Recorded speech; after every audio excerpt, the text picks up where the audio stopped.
Kolkata Chennai highway प्रतिष्ठित super highway project का एक हिस्सा है। कल देर रात अचानक इस हाईवे का एक 100 मीटर का हिस्सा धंस गया। हाईवे के इस भाग का निर्माण विदेश की 2 कंस्ट्रक्शन कंपनियों ने मिलकर किया है। सुपर हाईवे प्रोजेक्ट केंद्र सरकार का एक ड्रीम प्रोजेक्ट रहा है। ये 14,000 किलोमीटर का प्रोजेक्ट देश के कई राज्यों के बड़े बड़े शहरों को जोड़ता है। ये कहना गलत नहीं होगा कि सुपर हाईवे प्रोजेक्ट देश की नई जीवन रेखा है, जिसे बनाने में लगभग 10 बिलियन अमेरिकी डॉलर खर्च हो रहे हैं। दर्शकों को हम याद दिला दें कि 4 साल पहले देश की इस नई जीवन रेखा सुपर हाईवे प्रोजेक्ट के निर्माण के दौरान भ्रष्टाचार के कई केसेस सामने आए थे। माना जाता है कि इस भ्रष्टाचार को रोशनी में लाने के प्रयास के दौरान एक सिविल इंजीनियर सत्यप्रकाश चौबे को अपनी जान गंवानी पड़ी थी।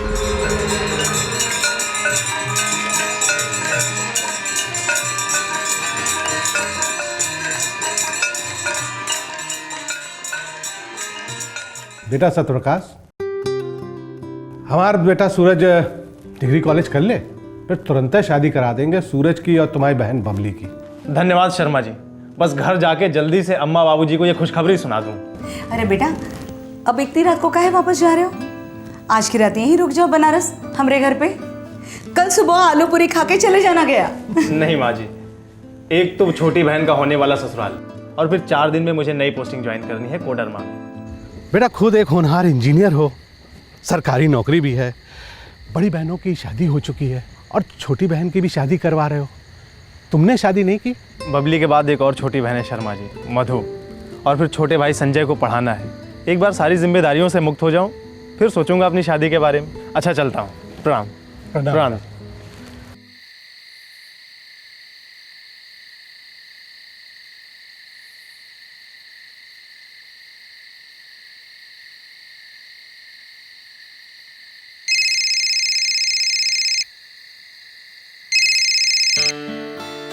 हाँ सीमा, सुनो, बबली की शादी पक्की हो गई है 2 साल में।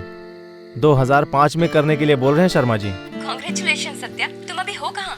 वाराणसी स्टेशन पर, आधे घंटे बाद ट्रेन है मेरी। हाँ सत्या, लेकिन तुम कोडरमा की पोस्टिंग के बारे में दोबारा नहीं सोचोगे?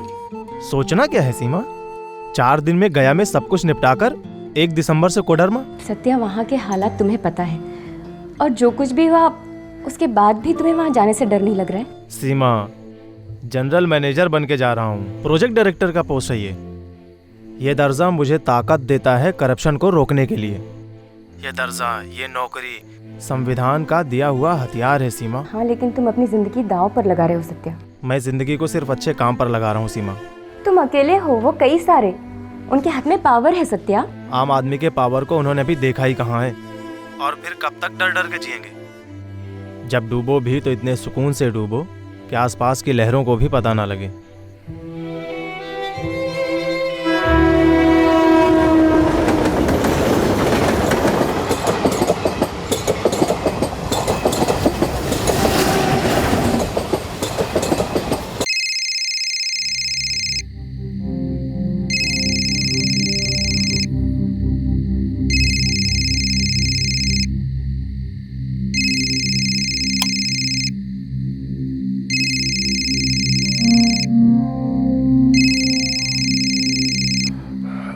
हेलो।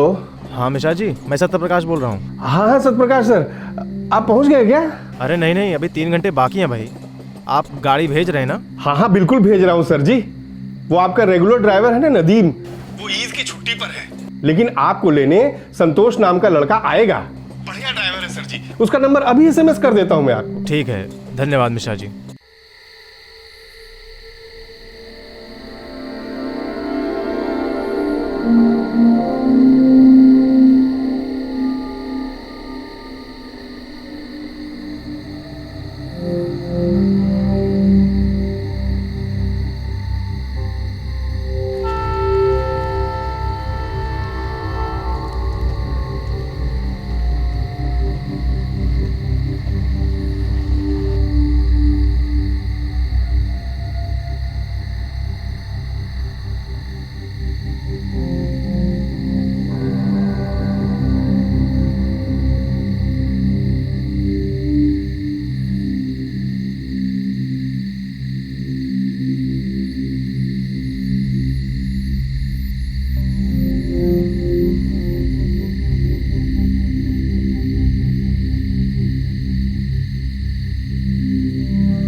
ड्राइवर संतोष। हाँ बोल रहा हूँ, आप कौन बोल रहे हैं? मैं सत्य प्रकाश बोल रहा हूँ। तुम मुझे स्टेशन पर लेने आने वाले थे। माफ़ कीजिएगा साहब जी, जिस पर्ची पर आपका नंबर लिखा था वो पर्ची कहीं गिर गई। ठीक है, कोई बात नहीं। तुम आ रहे हो ना स्टेशन पर? साहब जी वो गाड़ी एकदम बंद पड़ गई है।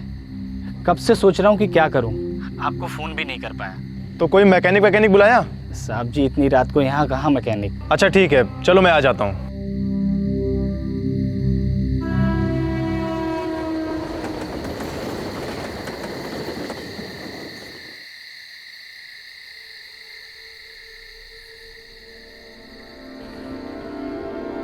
भाई साहब, भैया, ओ भैया, ओ भाई साहब, सर्किट हाउस चलेंगे? हाँ, सर्किट हाउस। सर्किट हाउस हाँ चलेंगे।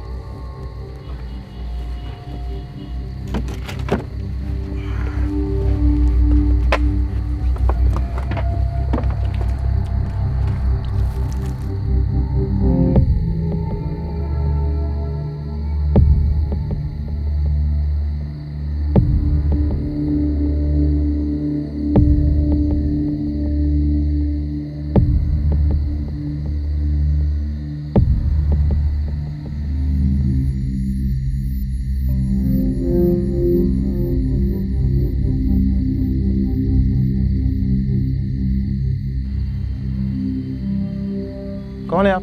क्या चाहिए?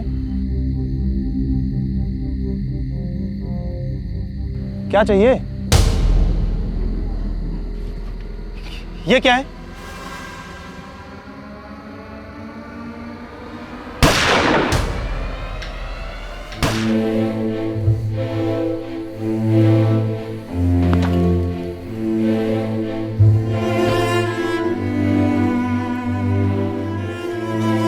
दो 2003 में जब सत्य प्रकाश की हत्या हुई तो वो सिर्फ 30 वर्ष का था। इतिहास हमेशा एक इंस्पिरेशन होता है, एक गाथा होती है निर्माण की, प्रगति की।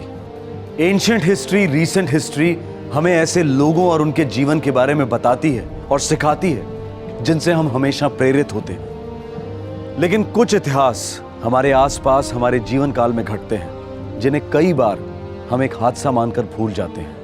कुछ जिंदगियां जो छोटे से वक्त में ही सही लेकिन बहुत कुछ कर जाती हैं और जिनकी मौत हमें झकझोर कर रख देती है। ऐसे लोग और उनकी जिंदगी के बारे में जानना और उससे बहुत कुछ सीखना बेहद जरूरी है। भारत माता के इस बेटे सत्य प्रकाश चौबे ने अपनी छोटी सी जिंदगी में जीते जागते आदर्शवाद की एक अनोखी मिसाल कायम की। क्राइम पेट्रोल दस्तक कल अपने 100 एपिसोड पूरे कर रहा है। इस मौके पर हमने एक ऐसे आदमी को श्रद्धांजलि देने के बारे में सोचा है जो इस देश के इतिहास में खास माना जाएगा। सत्य प्रकाश की जीवनी आने वाली कई पीढ़ियों के लिए ज़मीर का दस्तावेज होगी जो उन्हें सच की रोशनी दिखाएगी।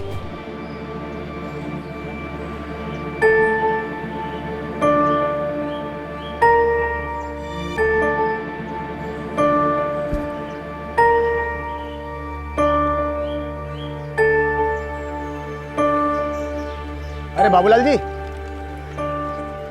अरे मास्टर जी, कैसे हैं आप? सब खैरियत? हम तो ठीक है भैया, पर आपका बेटवा है ना सत्य प्रकाश, हमारी तो बोलती है बंद कर दिया है। क्यों मास्टर जी, क्या किया सत्य प्रकाश ने? अरे बाबूलाल जी, आपको पता है 10वीं की प्रीलिम परीक्षा में कितना नंबर पाया है वो? अरे देखिएगा, इस बार वो 10वीं की परीक्षा में टॉप करेगा, पूरे राज्य में अव्वल नंबर लाएगा वो।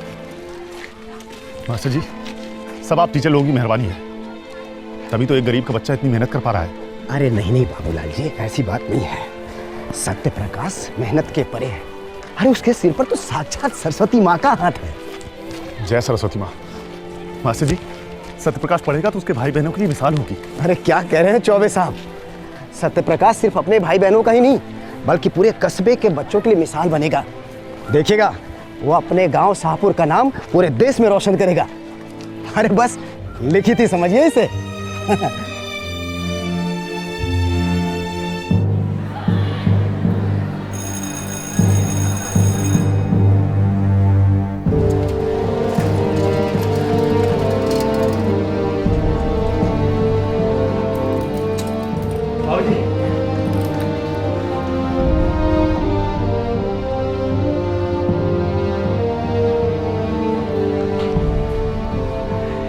बाबूलाल जी, हमें भी तो खुशखबरी सुनाइए। अरे स्टेट बोर्ड टॉप कर गया है, पूरे राज्य में पहला नंबर आया सत्य प्रकाश का। अरे वाह, बाबूलाल जी देसी घी के लड्डू मंगवाइए। जी जरूर। हमारे सत्य प्रकाश की आगे की पढ़ाई में कोई कसर मत छोड़िएगा। बड़े शहर जरूर भेजिएगा इसे। सत्या,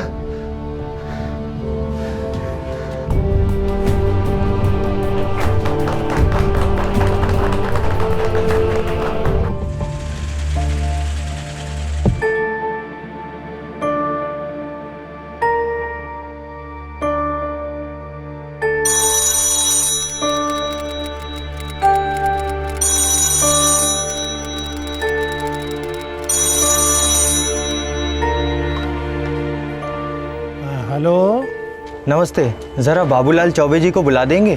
मैं उनका बेटा सत्य प्रकाश बोल रहा हूँ इलाहाबाद से। अरे सत्या बेटा, हमें ही भूल गए हैं? अरे नहीं नहीं सलीम चाचा, ऐसी कोई बात नहीं है। मैंने सोचा पता नहीं कौन लाइन पे होगा। अरे बेटा कोई बात नहीं।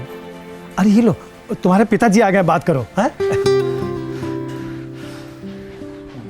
हाँ बेटा सत्य प्रकाश। पाए लागू बाबूजी।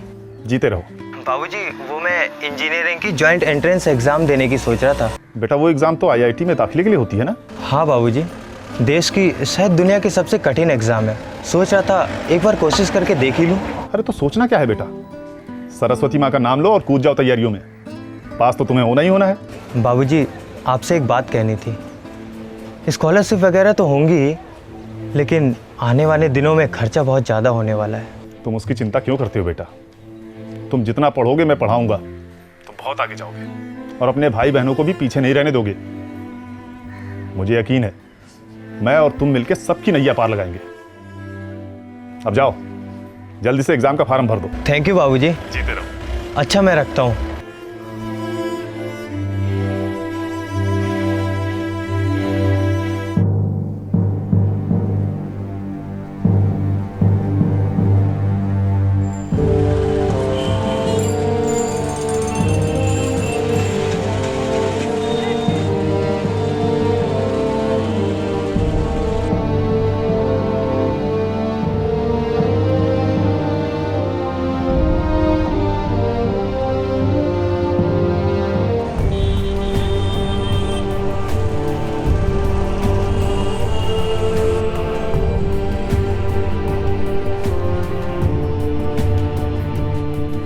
सत्य प्रकाश बिहार के सिवान जिले के शाहपुर गांव का पहला ऐसा विद्यार्थी था जिसे आईआईटी में एडमिशन मिला था। इस छोटे से गांव के लिए यह बहुत बड़ी बात थी। एक ऐसा गांव जहां सबसे करीबी टेलीफोन बूथ 5 किलोमीटर की दूरी पर था। सत्य प्रकाश के पिता चीनी की एक कारखाने में क्लर्क थे। बचत तो बहुत दूर की बात है, महीने के आखिर में बिना चीनी की चाय पीने वाली हालत हो जाती थी। इस सब के बावजूद सत्य प्रकाश ने विश्व विख्यात आईआईटी में भी शानदार प्रदर्शन किया। हमेशा की तरह अव्वल नंबरों से पास होता गया। नहीं यार, मैं तो एमटेक ही करूंगा। तू सिविल इंजीनियरिंग में एमटेक करेगा और उसके बाद क्या? तू देश का इंफ्रास्ट्रक्चर सुधारेगा। इंफ्रास्ट्रक्चर राकेश सब कुछ है, अपने देश का फ्यूचर बदल जाएगा। अबे अपने खुद के फ्यूचर पर पहले ध्यान दे। पहले किसी अच्छी सी कंपनी में सेटल हो जा, अपने घर वालों को सेटल कर ले, फिर करना यार सोशल सर्विस। तुम लोग समझ नहीं रहे हो यार। मैं एक ऐसे गांव से आता हूं जहां पे टेलीफोन भी करना हो तो 5 किलोमीटर दूर जाना पड़ता है, साइकिल पर या पैदल। सड़कें नहीं है, बिजली ठीक से नहीं आती है, कुछ भी नहीं है यार वहाँ पर। प्राइवेट कंपनियाँ तो ये सब कुछ करेंगी नहीं। अरे प्राइवेट कंपनियों के तो रडार में भी मेरे गाँव का नाम नहीं है। सरकार ही कुछ कर सकती है, इसलिए मैं सरकार के लिए कुछ करना चाहता हूँ। अगर हम आज़ादी के जस्ट बाद की पीढ़ी होते तो ये सब कुछ समझ में भी आता, पर ये 1994 है मेरे भाई। हम 20वीं सदी के ग्लोबल खिलाड़ी बनने की कगार पर खड़े हैं। देखना, दुनिया की हर मल्टीनेशनल कंपनी यहाँ बिजनेस करने आएगी एक दिन। बढ़िया है, आए, लेकिन जब वो यहाँ आएंगे और देखेंगे कि यहाँ का इंफ्रास्ट्रक्चर इतना वीक है, सड़कों की हालत इतनी खस्ता है, पहली फ्लाइट से वापस लौट जाएंगे। फ्यूचर इंटरनेट का है दोस्त, तेरी सड़कों का नहीं। इन्फॉर्मेशन हाईवे पे सारा बिजनेस होगा। ये सब रास्ते वास्ते ना सब अपने आप बन जाएंगे, इसके लिए पूरी लाइफ डालने की क्या जरूरत है। मैंने तो बचपन में ही सोच लिया था यार कि मुझे देश के लिए कुछ करना है। मुंह के बल गिरेगा सत्या। गिर गिर के ही तो हम खड़ा होना सीखते हैं। एसी ऑफिस में कुर्सियां गर्म करने से हम कभी खड़ा होना नहीं सीख सकते हैं, चलना तो बहुत दूर की बात है। यार तेरे जैसे ना कई आकर गए। इतिहास की किताबें पढ़।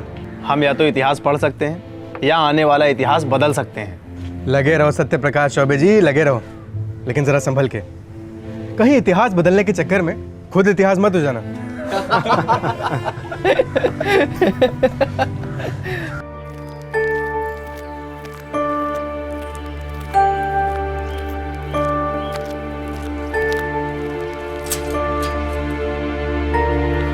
सत्या, भैया भैया भैया भैया क्या लाए हो हमारे लिए? अरे सबके लिए लाया हूँ, तुम्हारे लिए गुड़िया लाया हूँ, तुम्हारे लिए भी गुड़िया लाया हूँ, तुम्हारे लिए कंपास। प्रणाम बाबूजी, कैसे हैं? बिल्कुल ठीक बेटा। प्रणाम अम्मा, कैसी हैं? तुम कैसे हो? एकदम बढ़िया, आशीर्वाद है। हाँ हाँ हाँ हाँ, ये देखो सबके लिए है, ये तुम्हारे लिए और ये तुम्हारे लिए गुड़िया, ये तुम्हारे लिए कंपास बॉक्स। जाओ खेलो। बाबूजी, ये आपके लिए कमीज रेडीमेड है, आजकल यही चलती है बाबूजी। अम्मा, ये तेरे लिए साड़ी है, अगली बार तेरे लिए मिक्सी लेकर आऊंगा। सालों से देख रहा हूँ तू इसी सिल बट्टे पे खुद पिसी जा रही है मसाले के साथ। मिक्सी आने से क्या होगा बेटा, पहले बिजली तो ठीक से आ जाए। बाबूजी, बिजली भी आएगी, मुझे पूरा भरोसा है। बाबूजी, मैं एमटेक करना चाहता हूँ बनारस हिंदू यूनिवर्सिटी से। बेटा ये एमटेक आईआईटी के बीटेक से ऊपर की डिग्री है ना? हाँ बाबूजी, एमटेक करने के बाद मुझे आईएएस के एग्ज़ाम में काफ़ी फ़ायदा मिलेगा बाबूजी। ये आईएएस क्या है बेटा? Indian engineering service. जैसे आईएएस होता है, आईपीएस होता है, वैसे ही आईएएस बाबूजी।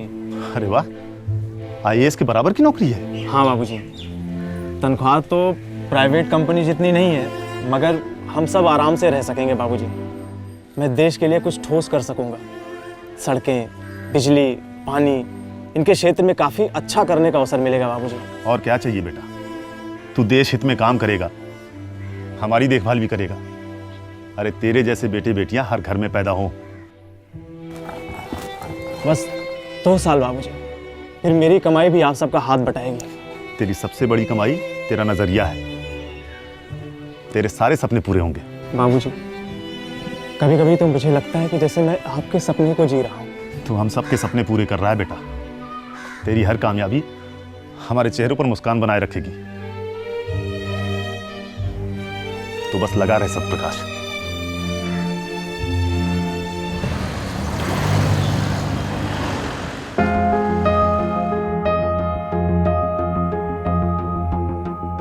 बहुत अच्छा है। काम कहाँ करते हो mister Choubey? Surface transport division में। सरकारी नौकरी? वाह भाई वाह, क्या पोस्ट है? जी मैं सिविल इंजीनियर हूँ, ये रोड कंस्ट्रक्शन के काम की देखरेख करता हूँ। दरअसल ये मेरी पहली पोस्टिंग है। तो ये बहुत अच्छी बात है। वैसे हमारी बेटी भी कॉम्पिटिटिव एग्जाम की तैयारी कर रही है।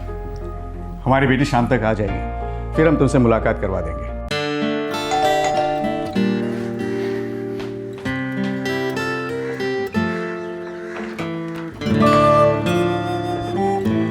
हाय, मैं सीमा। ओ है, मैं सत्यप्रकाश चौबे। Very good. अब आप लोग मुझे ये बताइए कि हमारे सोलर सिस्टम में सबसे कोल्ड, सबसे ठंडा प्लैनेट कौन सा है? प्लूटो। Very good. और जो सबसे बड़ा प्लैनेट है वो कौन सा है? जुपिटर। बच्चों, अब मैं आपको आपके नए मैथ्स के टीचर से मिलवाती हूँ। सत्यप्रकाश।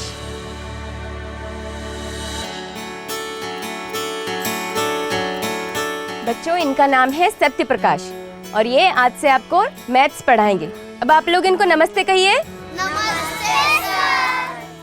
नमस्ते। अच्छा काम करती हो तुम। Thank you Satyaprakash. मुझे खुशी है कि इन बच्चों को तुम जैसा टीचर मिला है, IITian। सीमा, मैं तो चाहता हूँ कि इस देश के हर बच्चे को IIT जैसे कॉलेज में पढ़ने का मौका मिले। इस देश का हर बच्चा काबिल है, हर एक बच्चा। सही कहते हो तुम। पढ़े लिखे बच्चे इस देश की सबसे बड़ी संपत्ति होंगे, जो इस देश की तकदीर को दोबारा लिखेंगे।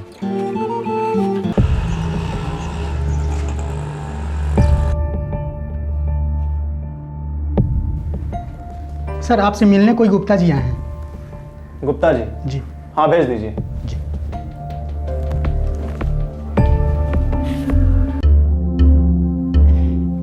नमस्कार सत्यप्रकाश बाबू। नमस्ते मिस्टर गुप्ता, आइए। सर जी सुना है आपने हमारे खिलाफ एक्शन लेने की बात की है, लेटर वेटर भेज दिया है। मिस्टर गुप्ता, एक तो आपका कंस्ट्रक्शन मटेरियल सब स्टैंडर्ड है, ऊपर से आपको एडवांस भी दिया गया है, पर उतना टाइम, उतना लेबर और उतना मटेरियल कुछ मैच नहीं करता। अरे कहाँ चवन्नी अठन्नी के चक्कर में बैठ गए सत्यप्रकाश बाबू हैं? अरे मिनिस्ट्री सालों से हमें बुला बुला कर काम दे रही है। आपसे पहले जो ऑफिसर थे ना, वो लाखों में एक थे और अब धीरे धीरे लाखों में 8 हो गए।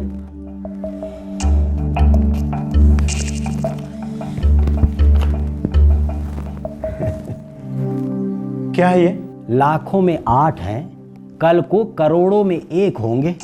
जमाना बहुत अच्छा चल रहा है साहब। मिस्टर गुप्ता, मैं 1 मिनट में आता हूँ।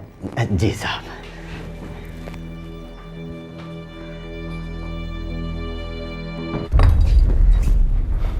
आइए सर। ये है मिस्टर गुप्ता, गुप्ता एंड चांद कंस्ट्रक्शन से। इन्होंने अभी अभी मुझे घूस देने की कोशिश की है। और मिस्टर गुप्ता, ये विजिलेंस डिपार्टमेंट के लोग हैं जिन्हें मैंने खास आपको पकड़वाने के लिए यहाँ बुलाया है। क्या आपने पैकेट छुआ है चौबे जी? जी नहीं। गुप्ता जी, आपको हमारे साथ चलना होगा, हमारे ऑफिस वही होंगे, बाकी सवाल जवाब। चलिए जी चलिए। चल रहे हैं।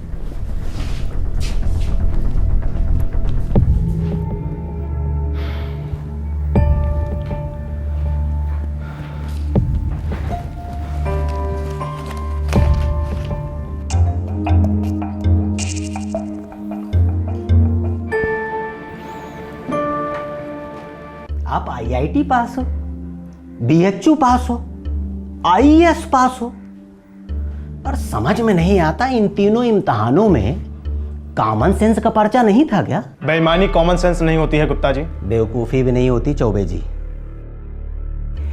ये जो अभी ऑफिसर्स आए थे ना, कुछ सालों पहले मुझे उठा ले गए थे। यही 2 फोन कॉल्स और 2-2 लाख के बाद मुझसे गले मिले और बाइज्जत मुझे घर छोड़ाए। इस बार फोन कॉल्स की जरूरत नहीं पड़ेगी ना, 4-4 लाख में मान जाएंगे। जो ऑफर हमने आपको दिया था वो ये ले लेंगे, लाखों में 8। सत्यप्रकाश चौबे, एक बात समझ ही लो, या तो तुम यहां बिक सकते हो या फिर मिट सकते हो। वैसे मेरी सलाह में बिक जाओ।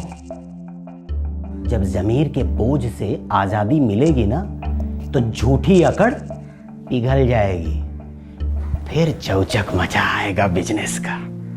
सच में थैंक यू। जय हिंद।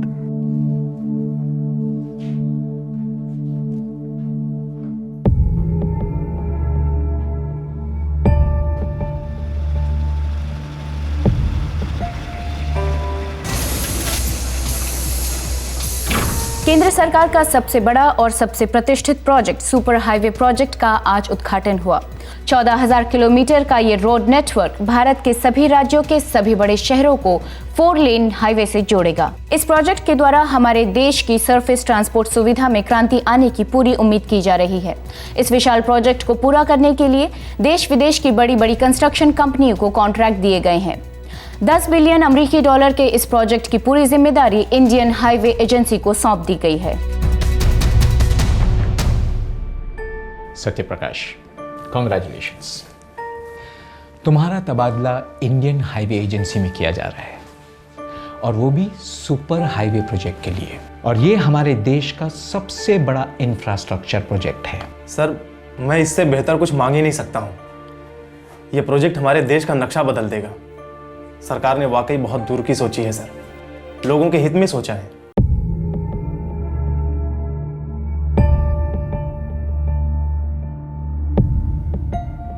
सिवान, बिहार से हो? जी सर, शाहपुर गांव।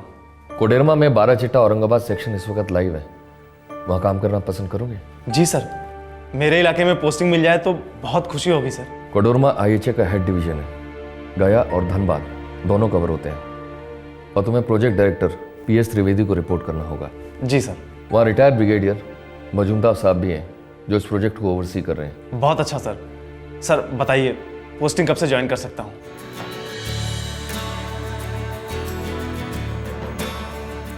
क्यों बे संदीप के बच्चे, क्या कहा था तूने 1994 में? हमें सड़कों की जरूरत नहीं है, इंटरनेट हाईवे की जरूरत है। साले हम चारों कल ही मिले थे, अमर, राकेश और मैं। तुझे बहुत याद कर रहे थे यार सब। दोस्त क्या कहा था तुमने? ऊंची ऊंची बिल्डिंगें बनेंगी। खैर वो तो बन रही हैं, लेकिन उनसे भी हजारों गुना बड़ा प्रोजेक्ट है सुपर हाईवे प्रोजेक्ट, जिसमें मैं काम कर रहा हूँ। पढ़ा मैंने पेपर्स में, 45,000 करोड़ का प्रोजेक्ट। सुपर्ब यार। तू सही कह रहा था दोस्त, देश में सड़कें बरस रही हैं। तो आजा संदीप, सड़कें तेरा इंतजार कर रही हैं। आएंगे यार आएंगे, एक दिन जरूर आएंगे। वो एक दिन तभी आएगा जब तू ये तय करेगा कि अब बस वतन वापस चलते हैं। मैं तो कहूँगा संदीप तू अभी आ जा, भारत चमक रहा है, तेरी सख्त जरूरत है यहाँ।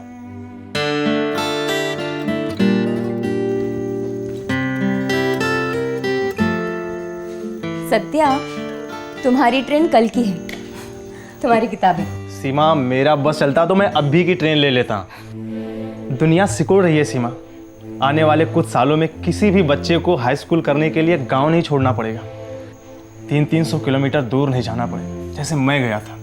तुम जो चाहते हो वो सब कुछ होगा, लेकिन हाँ, तुम कहीं बहुत दूर मत निकल जाना। क्या मतलब? मतलब टच में रहना, फोन करना, और हाँ, हो सके तो चिट्ठी जरूर लिखना। तुम अच्छा लिखते हो।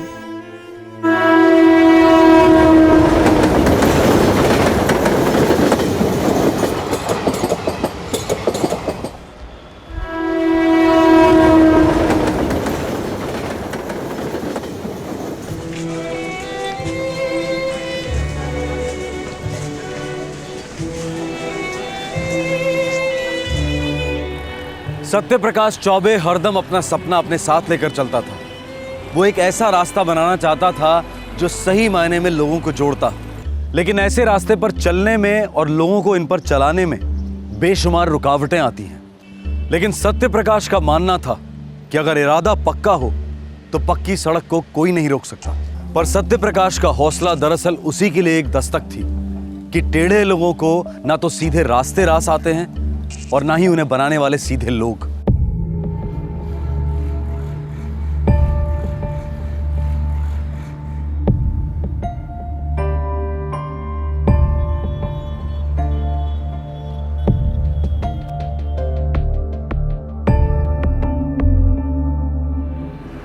रावत, पांडे, इस स्टेज पर तो कोई काम अभी ज्यादा शुरू नहीं हुआ है और कोई काम करता दिख भी नहीं रहा है। रिकॉर्ड्स कह रहे हैं कि 3 महीने से काम चल रहा है। सर देखिए ना, काफ़ी कुछ काम तो हो गया है। हाँ, वो सर क्या है कि सारा मटेरियल इकट्ठा हो रहा है धीरे धीरे, तो इसलिए थोड़ा बहुत टाइम लग रहा है सर। मटेरियल्स इकट्ठा करने के लिए 3 महीने बहुत ज़्यादा है रावत। सत्यप्रकाश सर, यहाँ सब कुछ होता ही बड़े धीरे धीरे है। काम धीरे धीरे हो सकता है तो काम तेज़ भी हो सकता है। मटेरियल्स इकट्ठा करने के लिए 3 महीने किसी भी एंगल से ठीक नहीं है, ये नहीं चलेगा।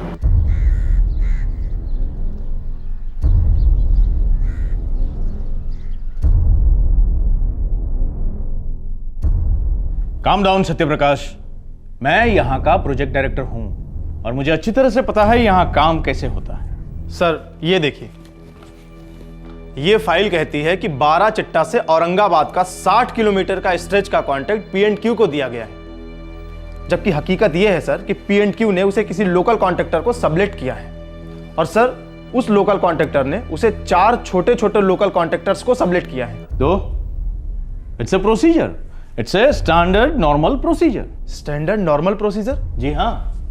60 किलोमीटर का स्ट्रेच का 450 करोड़ का कॉन्ट्रैक्ट एक मल्टीनेशनल कंपनी को दिया गया है और वो कंपनी एक लोकल कॉन्ट्रैक्टर को आधे से भी कम प्राइस में ऑफर करती है। सर आगे कहा जा रहा है कि ये कॉन्ट्रैक्ट उस लोकल कॉन्ट्रैक्टर को उसकी काबिलियत के बेसिस पे दिया गया है और इतने सारे एडवांसेस दिए गए हैं। सर ये रूल के बिल्कुल खिलाफ है और वो भी कॉन्ट्रैक्ट मिलने के सिर्फ 2 दिन के अंदर।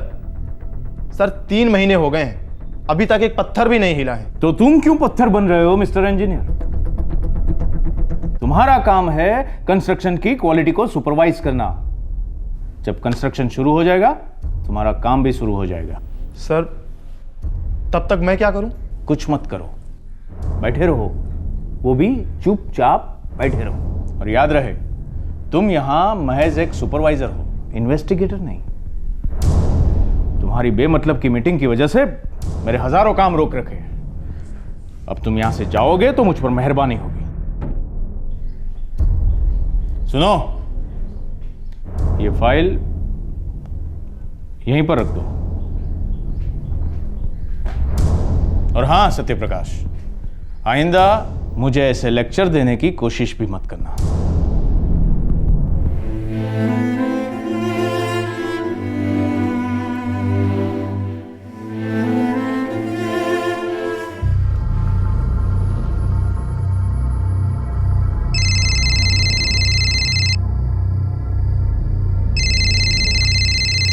साहब,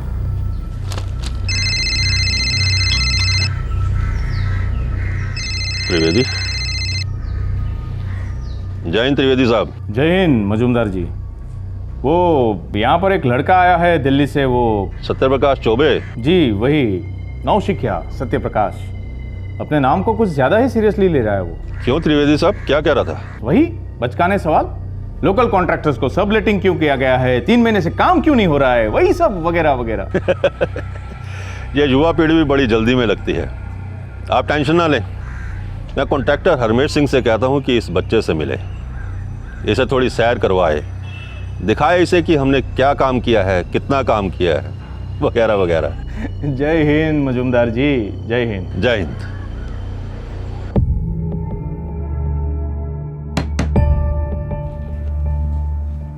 कम इन।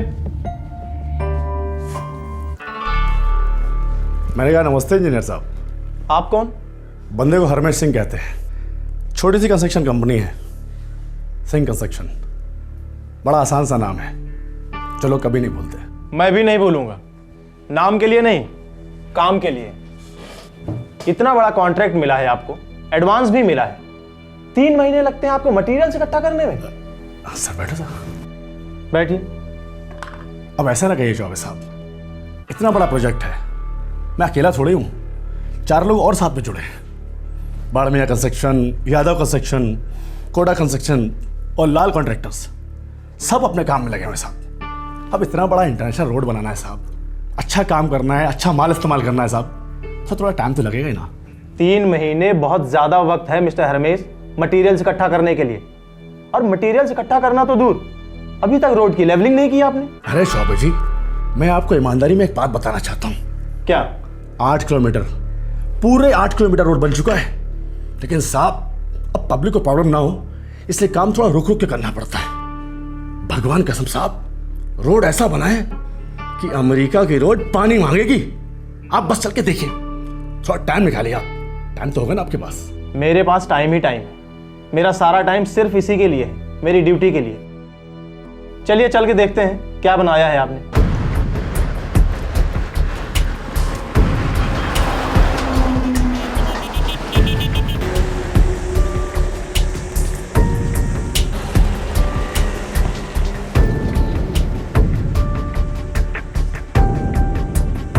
देखिए ना सर जी, गाड़ियाँ कहते सर सर करके जा रही हैं, ऐसा लग रहा है जैसे हीरोइन की गाल पे से फिसल रही है सर। हाँ देखिए ना सर।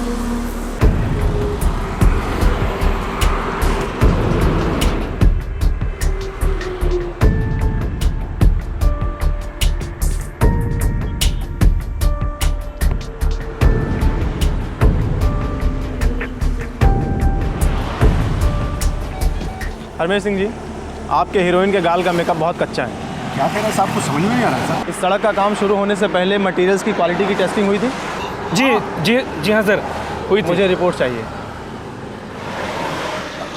अरे इंजीनियर साहब, एकदम टॉप का माल लगाया सड़क पे साहब, आप देखिए ना साहब। मैंने आपसे पूछा। पांडे, रावत, मुझे इस सड़क की सीमेंट फिलिंग, लेवलिंग, तार सब की डिटेल रिपोर्ट चाहिए 1 घंटे में। 1 घंटे में? क्यों? इसके लिए भी तुम्हें 3 महीने का समय चाहिए। अभी अभी तुमने कहा कि सारी रिपोर्ट्स रेडी हैं। हाँ सर, रेडी है। रिपोर्ट नहीं है? क्या मतलब नहीं है? कहाँ खो गई? सर रिपोर्ट अभी बना ही नहीं है। सर वो क्या है कि हम उस हरमेश कॉन्ट्रैक्टर के सामने कुछ बोलना नहीं चाह रहे थे। दरअसल सर माल तो सारा पहले ही अप्रूव कराया था। त्रिवेदी सर सब जानते हैं। हाँ सर। सर ये सभी कॉन्ट्रैक्टर बहुत सालों से ठेका ले रहे हैं। ये सभी लोग अपना काम जानते हैं सर। खाक जानते हैं? सुपर हाईवे है ये, ग्रैंड ट्रंक रोड जैसा। तुम लोगों को पता भी है कि तुम लोग किस प्रोजेक्ट पर काम कर रहे हो? सर हमें तो ये भी पता है कि एक बार प्रोजेक्ट डायरेक्टर साहब ने ग्रीन सिग्नल दे दिया तो दे दिया। जी सर।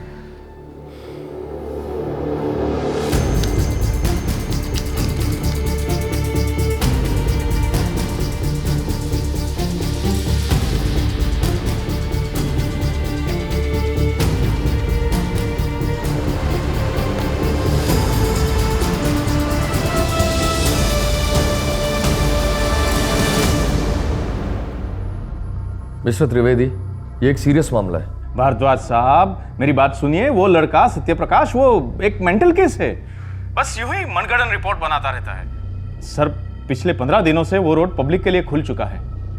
जी हाँ, फर्स्ट क्लास चल रहा है और कोई डैमेजेस नहीं है वहां पर। त्रिवेदी, मेरे टेबल पर फोटोग्राफ्स पड़े हैं जो उसने भेजे हैं, डिटेल रिपोर्ट्स भी भेजी हैं। 8 किलोमीटर के रोड पर 30 ऐसी जगह है जहां रोड डैमेज है, वो भी 15 दिनों में। Trivedi, damage, this is serious. लेकिन सर ये लड़का चाहता क्या है? उसने 8 किलोमीटर की रोड को दोबारा बनाने की रिकमेंडेशन दी है। क्या 8 किलोमीटर पूरा का पूरा वापस? शुक्र मानो 8 ही बोले, दोबारा बनवाओ, कॉन्ट्रैक्टर्स को गर्मी दिखाओ। और याद रखो त्रिवेदी, ये सरदर्द तुम्हारा है, मेरा नहीं। शुक्र मानो ये रिपोर्ट मेरे तक ही आई है, आगे नहीं गई।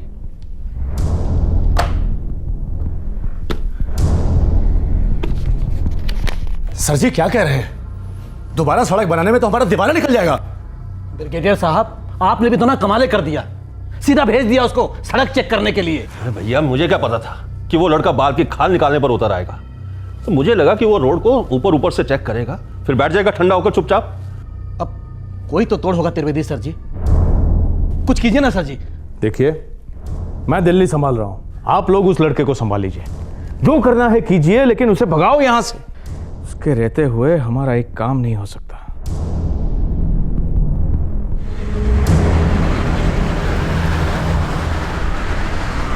सर जी, रोड इस बार ऐसा बनेगा कि आप भी याद करेंगे क्या रोड बना था।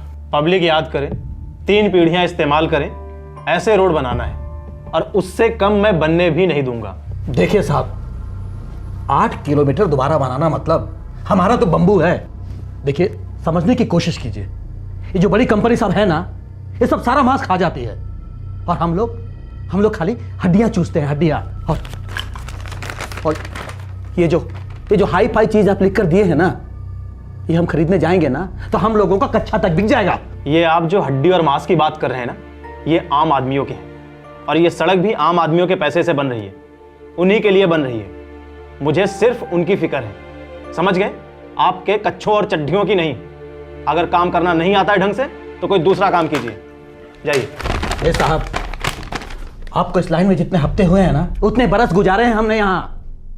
हमें और कुछ तो करना नहीं आता, पर हाँ, जो हमारा जीना दुश्वार करेगा ना, उसको तो हम ठीक कर ही देंगे। अरे यादव जी, अगर ये धमकी थी तो फिर से ट्राई कीजिए, क्योंकि आपके सड़कों की तरह आपकी ये धमकी भी कच्ची थी। अरे चौबे साहब, हम बाल बच्चे वाले लोग आपको क्या धमकी देंगे साहब? हम तो आपको सिर्फ एक हिस्सा दे सकते साहब। बढ़िया है, पहले धमकी और अब रिश्वत।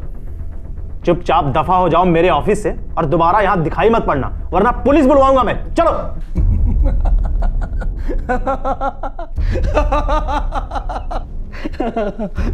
ए चौबे जी, अरे आए कहां से हो आप? हैं? और क्या खाते हो रोज? अरे असलियत तो इनको समझ में नहीं आती, आपको समझ में नहीं आती हैं? देखिए चौबे जी, हमारे जो माई बाप लोग हैं ना, उस सब पुलिस थाने में बंद है, और वहीं से हमें आदेश देते हैं, और आप हमको पुलिस की धमकी दे रहे हैं? पुलिस की धमकी? हैं? देखिए इंजीनियर साहब, आप जो देश की भलाई की बात कर रहे हैं ना, इसमें किसी की भलाई नहीं है, सिर्फ धुलाई ही धुलाई है, वो भी जम के। समझ जाओ तो अच्छा है, नहीं तो आपकी किस्मत। क्या रिश्वत ना लेना जुर्म है? क्या अपनी ड्यूटी निभाना, लोगों का भला करना गुनाह है? जब हम अपने बच्चों के लिए स्कूल ढूंढते हैं तब एक चीज काफी मायने रखती है, और वो है संस्कार, वैल्यूज। लेकिन बड़े होने पर क्या इन वैल्यूज, इन संस्कारों का आम जिंदगी में इस्तेमाल हो पाता है? पढ़ाई की दुनिया से जब लोग कमाई की दुनिया में कदम रखते हैं तब इन संस्कारों की अग्नि परीक्षा होती है। एक जवान पढ़ा लिखा लड़का या लड़की किस हद तक करप्शन की दुनिया से लड़ पाएंगे? एक ऐसी दुनिया जहां दिन रात उनके सारे नैतिक मूल्यों की धज्जियां उड़ती हैं। ऐसे में बंदा क्या करे? हार मान ले, या फिर अपनी हार निश्चित होने के बावजूद अपने मिशन में लगा रहे, लड़ता रहे? क्या करे?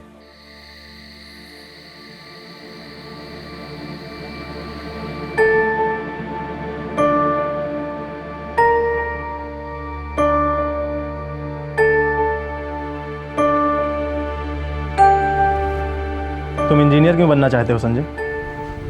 आप क्यों बने भैया? सड़कें बनाने का शौक था, उसे पूरा करने के लिए। Same to same, photocopy. सीधे रास्ते बनाना और सीधे रास्ते पर चलना, दोनों में फर्क है। क्या फर्क है भैया? पढ़ ले, बन जा इंजीनियर। अगर सच्चाई तेरे लिए मायने रखती है तो फर्क खुद ब खुद समझ में आ जाएगा।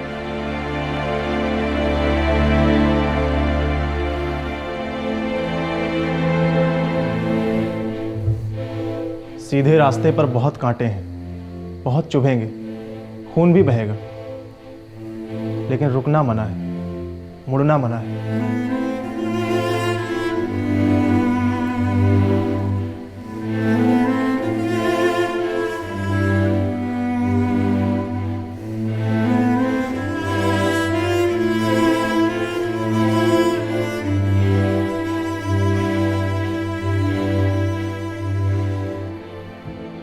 सत्या बेटा, क्या परेशानी है? बाबूजी, सपने पूरे करना इतना आसान नहीं है।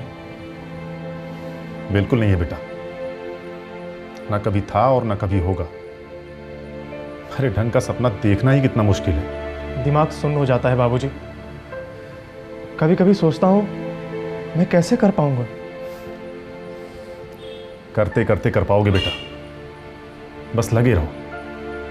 अरे ये सपना ही तो है जो हम सबको जोड़ता है। हम जिंदा हैं तो सिर्फ हमारे सपनों के कारण। अपने सपने को कभी टूटने मत देना।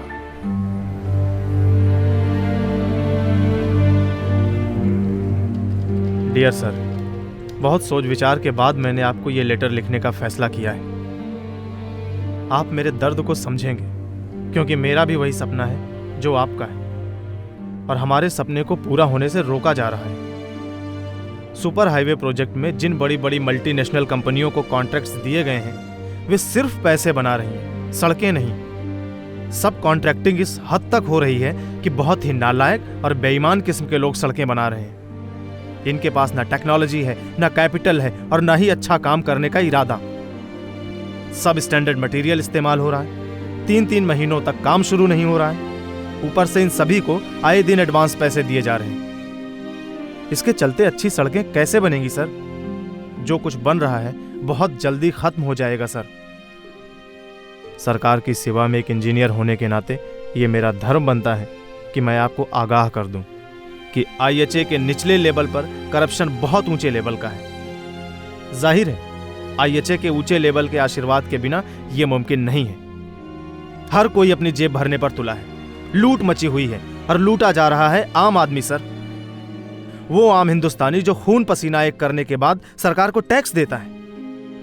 इन पैसों का गलत इस्तेमाल करने का किसी को हक नहीं है। हमारा फर्ज बनता है कि उस टैक्स के बदले हम उस आम आदमी को, उसके बच्चों को अच्छी सड़कें दें।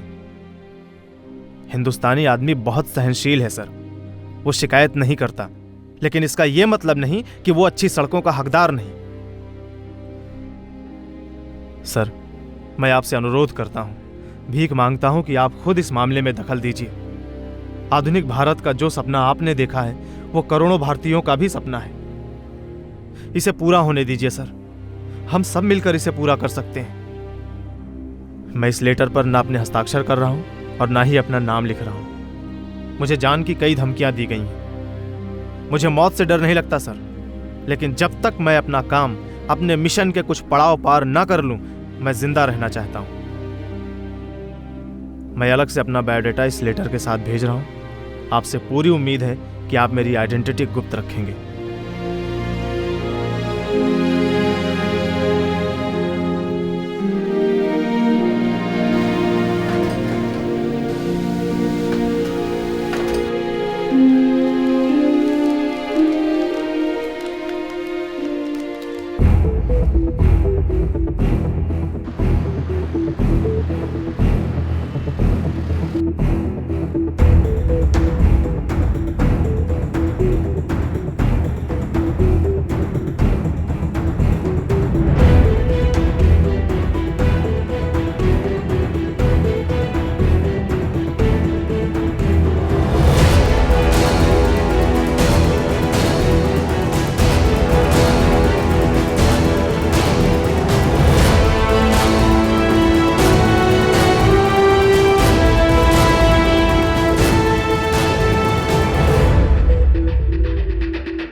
सत्यप्रकाश, फौरन के फौरन मेरी ऑफिस में आकर मुझे मिलो।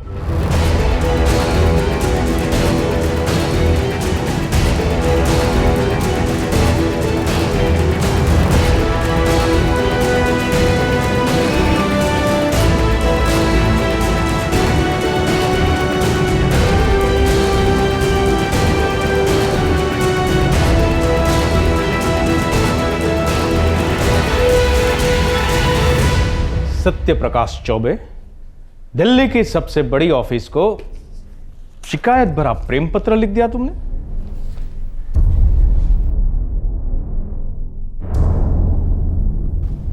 तुमने क्या सोचा, सांप भी मर जाएगा और लाठी भी नहीं टूटेगी? शिकायत की शिकायत हो जाएगी और तुम्हारा नाम कभी सामने नहीं आएगा। क्यों? ब्रिगेडियर साहब, मेरे पास दूसरा कोई चारा नहीं था। तो गलत चारा चुना तुमने सत्यप्रकाश, क्योंकि तुम्हारी इस हरकत की वजह से मुझे सस्पेंशन लेटर मिल गया। लेकिन याद रखो, मैं अब भी यहां प्रोजेक्ट डायरेक्टर के पद पर रहूंगा, आधी तनख्वाह पर। लेकिन उससे कोई फर्क नहीं पड़ता है, क्योंकि इस चवन्नी छाप तनख्वाह पर किसी ऑफिसर का घर नहीं चलता। लेकिन मुद्दा यह है कि तुमने मेरी इज्जत उछाली। माफ कीजिएगा सर, बेइज्जत होने के लिए इज्जत होना जरूरी है। आदर्शवादी घोड़े पर सवार हो तुम सत्यप्रकाश, और उस घोड़े को पंख लगे हुए हैं।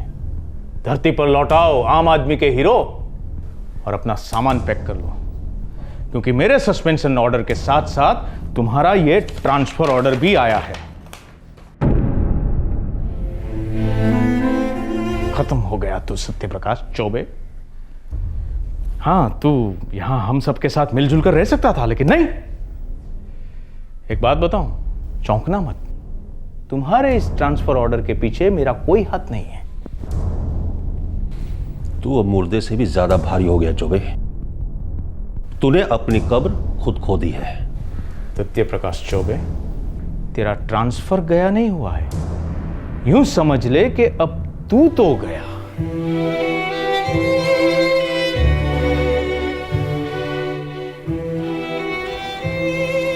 सर, बड़े दुख और घोर आश्चर्य के साथ मुझे कहना पड़ रहा है कि मेरा नाम और मेरा लिखा गया लेटर आपके ऑफिस से लीक हुआ है। मैंने रिक्वेस्ट की थी सर कि मेरी आइडेंटिटी गुप्त रखी जाए। अब मेरी ज़िंदगी खतरों और धमकियों से भर गई है। मेरा ट्रांसफ़र गया डिस्ट्रिक्ट में कर दिया गया है। इस ट्रांसफ़र का मतलब है कि कोडरमा सेक्शन में अब खुलेआम भ्रष्टाचार होगा और बहुत ही सस्ते दर्जे की सड़कें बनेंगी। मैं अपने इस बेवक्त और गलत ट्रांसफ़र पर और अपने कॉन्फिडेंशियल लेटर के लीक होने पर अपनी नाखुशी व्यक्त करता हूँ। पर सर, मैं पीछे नहीं हटूंगा। अपना काम, अपना धर्म पूरे लगन से करता रहूंगा। जय हिंद, जय भारत।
ये लोग सड़कों पर सीमेंट नहीं, जनता की आंखों में धूल झोंक रहे हैं सीमा।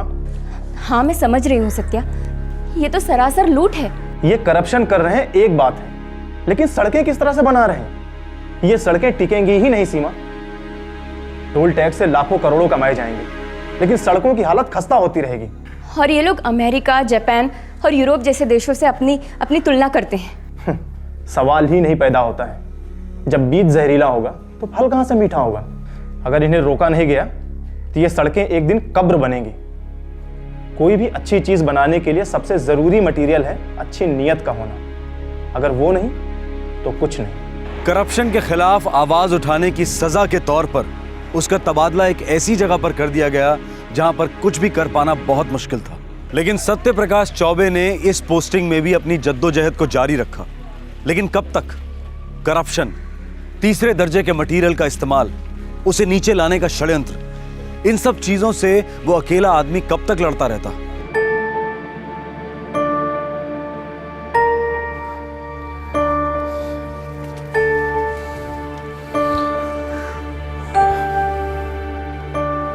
बेटा सत्यप्रकाश, मुझे तुम्हारी जितनी जानकारी तो नहीं है, लेकिन इतना कह सकता हूं, भ्रष्टाचार किसी एक आदमी का काम नहीं है। भ्रष्टाचार दरअसल एक पूरी बिरादरी है। बाबूजी, निचले लेवल पर काम करने वाले दरअसल खुद शिकार हैं। इनसे आसमान की उम्मीद की जाती है। इनको मिलने वाले पैसे बहुत फिल्टर होकर नीचे आते हैं। भ्रष्टाचार की जड़ पैसों की छन्नी में है बेटा। अगर वो छानने वाला ही कपट करे तो राम जी भी इस देश का भला न कर पाएंगे। आप ठीक कहते हैं बाबूजी।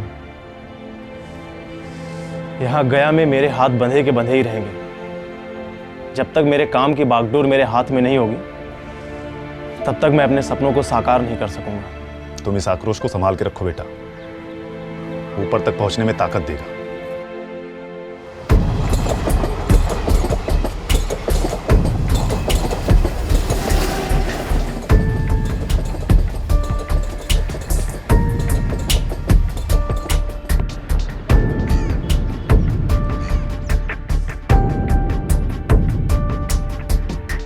सत्यप्रकाश, तुम इस प्रमोशन के एग्जाम के लिए एलिजिबल तो हो, लेकिन तो मैं एग्जाम दूंगा सर। हाँ हाँ जरूर दो, लेकिन तुमने इतने कम समय में इतने ज्यादा लोगों को नाराज किया है कि सर मेरी किसी से निजी लड़ाई नहीं है, लेकिन मैं चुपचाप खड़े होकर करप्शन को होते नहीं देख सकता। सत्यप्रकाश, दुनिया की सारी दौलत तुम सारे लोगों में बराबर बांट दो, तब भी तुम्हें एक ऐसा इंसान मिलेगा जिसके पास अगले से ज्यादा पैसा होगा। करप्शन कोई गुंडा नहीं जिसने तुम्हारी गर्दन पर छुरा रखा हो। करप्शन कोई दुश्मन नहीं जिसे तुम मात दे सकते हो। करप्शन एक लाइलाज रोग है। जब तक इंसान रहेगा, करप्शन रहेगा। सॉरी सर, मैं आपकी इस थ्योरी से बिल्कुल सहमत नहीं हूँ। इतिहास देखिए सर, इंसान ने एक से एक दवाइयाँ खोज निकाली हैं, महारोगों को मात दिया है सर। अगर करप्शन एक रोग है तो इसका जरूर कोई ना कोई एक इलाज होगा। हाँ, हो सकता है कि कोई गोली ना बने, कोई इंजेक्शन ना बने, लेकिन सर एक सिस्टम तो बन ही सकता है जो करप्शन होने ही ना दे। सत्यप्रकाश, तुम इस प्रमोशन के एग्जाम को जरूर दो और मैं उम्मीद करता हूं कि तुम पास भी होकर आगे भी जाओगे। लेकिन हाँ, एक हिदायत देना चाहूंगा कि तुम एक पहले ऑफिसर नहीं हो जो इस करप्शन के खिलाफ लड़ रहे हो। और सर मैं आखिरी ऑफिसर भी नहीं होना चाहता। ज्योत से ज्योत जलेगी सर।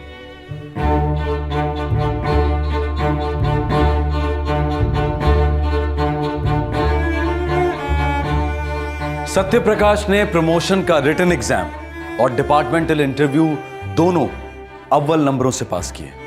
जिस कोडरमा से उसे धमकाकर ट्रांसफर किया गया था, उसी कोडरमा में सत्य प्रकाश प्रोजेक्ट हेड के पद पर ज्वाइन होने जा रहा था। हमें ये बताने में खुशी हो रही है कि प्रमोशन के बाद अब mister Satya Prakash Choubey general manager के पद पर हैं। 1 दिसंबर 2003 से वे कोडरमा हेड डिवीजन के प्रोजेक्ट डायरेक्टर का भार संभालेंगे।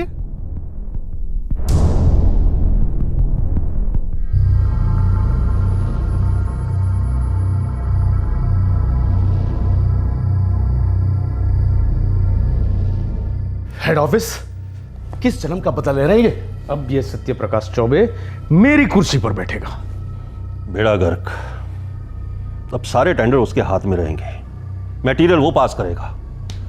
मतलब अब तक जो कुछ बनवाया है वो दोबारा बनवाएगा। इसका मतलब हमने जो कुछ बनाया है उसे वापस लौटाना पड़ेगा। अरे मुजिंदार साहब, हम लोग तो कंगाले हो जाएंगे। बदला लेने आया है ये सत्य प्रकाश चौबे। लगता है मेरा पत्ता काटकर ही सांस लेगा वो। ब्रिगेडियर साहब, सिंह, यादव, देखिए मैं तो डूबूंगा, लेकिन ये लड़का आप सबको भी डुबाएगा। माल बटोरना नहीं चाहता, चुपचाप बैठा भी नहीं चाहता, किसी से डरता भी नहीं है ये। आखिर किस मिट्टी का बना है ये? अरे इसकी नसों में खून बहता है या गंगाजल? मैं पहचानता हूं इस खून को। फौज में काफी देखने को मिला है। जांबाज सरफिरे जिन्हें मौत का कोई खौफ नहीं, उसूलों और आदर्शों से पेट भरता है इनका। ये आदर्शवादी कौम भी बड़ी खतरनाक होती है।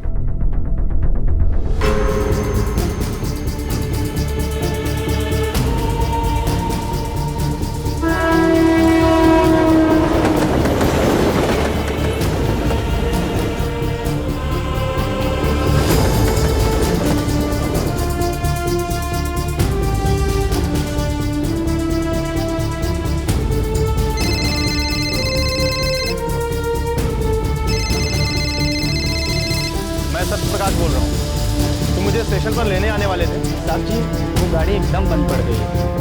कब से सोच रहा हूँ कि क्या करूँ। आपको फोन भी नहीं कर पाया। अच्छा ठीक है, चलो मैं आ जाता हूँ। भैया, भैया, गेट हाउस चलेंगे? Gate house? हाँ चलेंगे।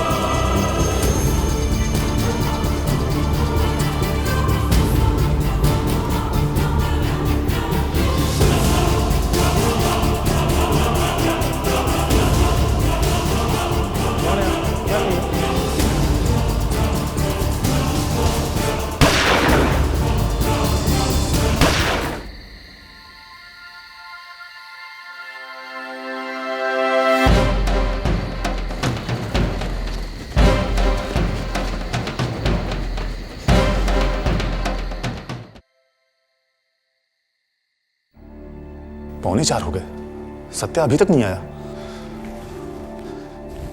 बेटा बबली, मधु, बेटा उठो बेटा। बबली, बाबूजी, अम्मा, क्या हुआ? सब ठीक तो है ना? बेटा तेरे सत्या भैया ने कहा था रात को ही वाराणसी से लौटेगा। उसके ट्रेन का टिकट भी बुक था।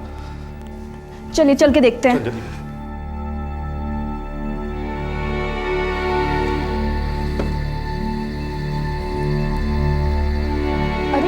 ये क्या बात हुई? गाड़ी तो यहीं पर खड़ी है।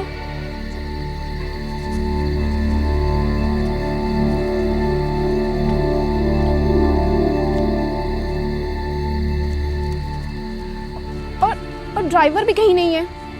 बाबूजी, भैया अगर आने वाले होते तो ड्राइवर को स्टेशन पर जरूर बुलवाते। आप फिक्र मत करो, मैं अभी गुरुनाथ को स्टेशन भेजती हूँ।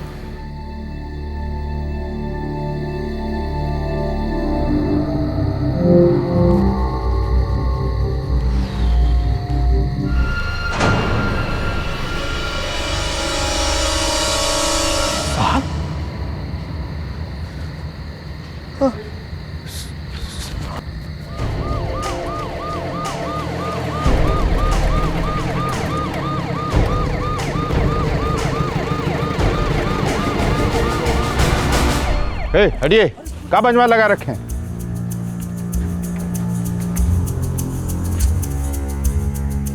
कौन है ये सत्य प्रकाश चौबे जी, इंजीनियर साहब। मैं इनके घर काम करता हूँ, हमारे साहब थे। 4 गोलियां दागी गई हैं। देशी तमंचे का इस्तेमाल हुआ है। सरकारी आदमी था रोड डिपार्टमेंट में। सर, इसकी फैमिली को भी इन्फॉर्म कर दिया है मैंने।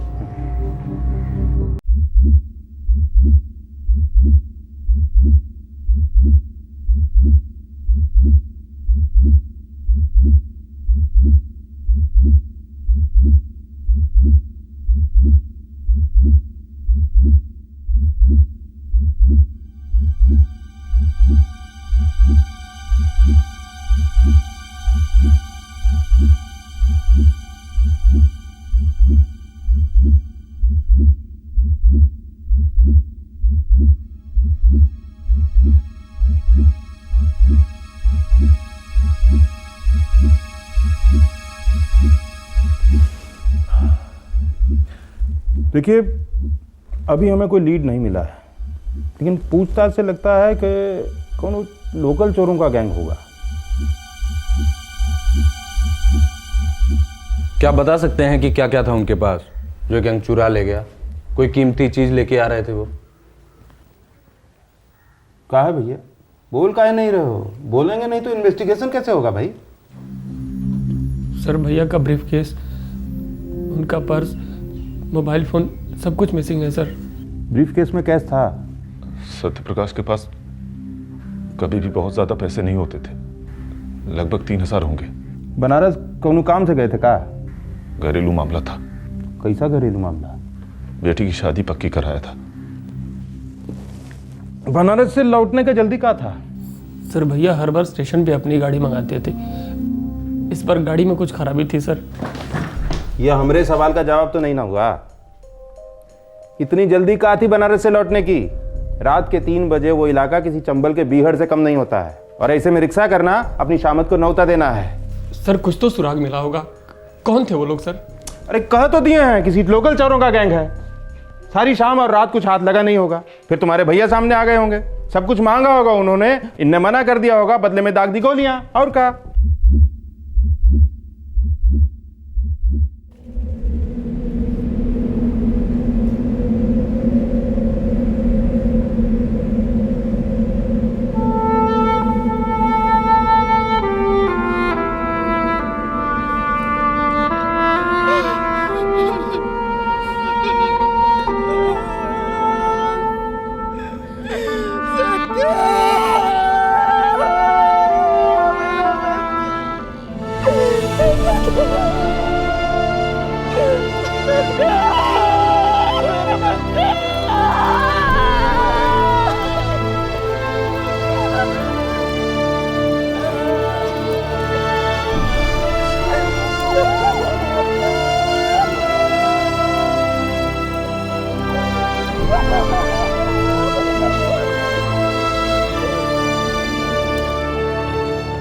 सत्य प्रकाश का अंतिम संस्कार गांव के उसी मैदान में किया गया जहां वो बचपन में फुटबॉल खेला करता था।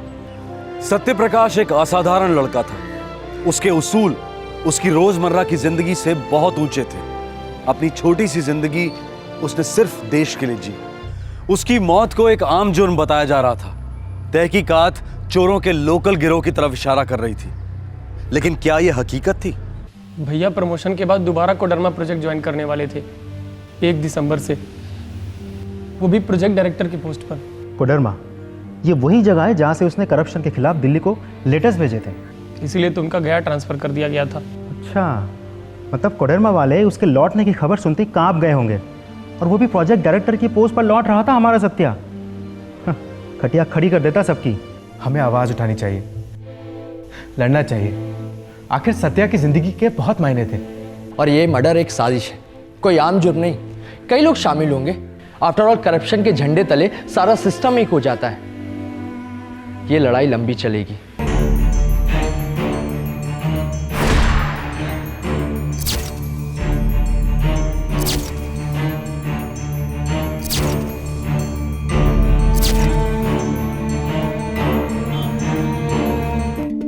सत्यप्रकाश चौबे 1 दिसंबर से कोडरमा प्रोजेक्ट की डायरेक्टरशिप संभालने वाले थे और उसके ठीक 4 दिन पहले उनकी हत्या कर दी गई। क्या आपको इसमें कोई कॉन्स्पिरेसी नजर नहीं आती? सर, हमारे सूत्रों के अनुसार ये काम किसी ऑर्गेनाइज माफिया का है जो सुपारी लेकर लोगों को मारते हैं, पर पुलिस बार बार इसे चोरी में हुआ मर्डर क्यों बता रही है? सर, सत्यप्रकाश चौबे एक विसल ब्लोअर था जिन्होंने आपके ऑफिस से करप्शन के खिलाफ शिकायत की थी और आपके ऑफिस ने उनके साथ दगाबाजी की और उस खत को लीक किया। क्या इस हत्या में आप भी शामिल हैं? लगता है आप फिल्में बहुत ज्यादा देखते हैं, इसीलिए ऐसे वाहियात इल्जाम लगा रहे हैं। हमारे ऑफिस में ऐसा कोई लेटर आया ही नहीं होगा, फिर लीक होने का सवाल कहां से आता है? सर, लेटर तो आया था, एक्नॉलेजमेंट है, सबूत है और इसी ऑफिस से लीक हुआ है। देखिए, सेंट्रल एडमिनिस्ट्रेशन ऑफिस में इस तरीके की कई सारी चिट्ठियां आती हैं और हम हर चिट्ठी पे नजर रखते हैं। हर कोई उठकर चिट्ठी लिख देता है, लेकिन हम जितनी भी जेन्युइन शिकायतें होती हैं उनको सीरियसली लेते हैं और कंसर्न डिपार्टमेंट्स में उन्हें फॉरवर्ड कर देते हैं।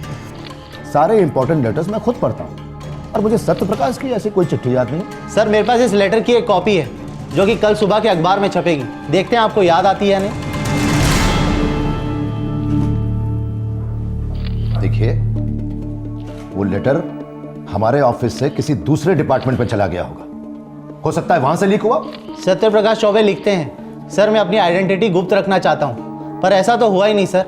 उनका लेटर उन्हीं लोगों तक पहुंच गया जिनके खिलाफ उन्होंने करप्शन के चार्जेस लगाए थे। और पता नहीं क्यों लोकल पुलिस को तो कुछ पड़ी नहीं है, रूटीन चोरी का केस बता रहे हैं। सर, एक NIB इन्वेस्टिगेशन तो बनती है। जब तक कि असली गुनहगार पकड़े नहीं जाते हम ये मसला जिंदा रखेंगे। सत्यप्रकाश चौबे की मौत खाली नहीं जा सकती।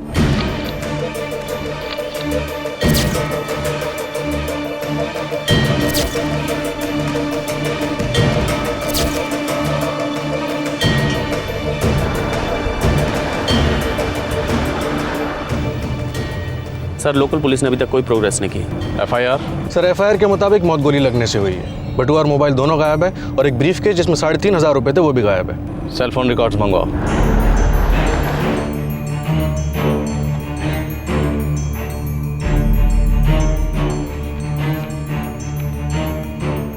आखिरी कॉल सत्यप्रकाश चौबे ने गया के इस नंबर पर की।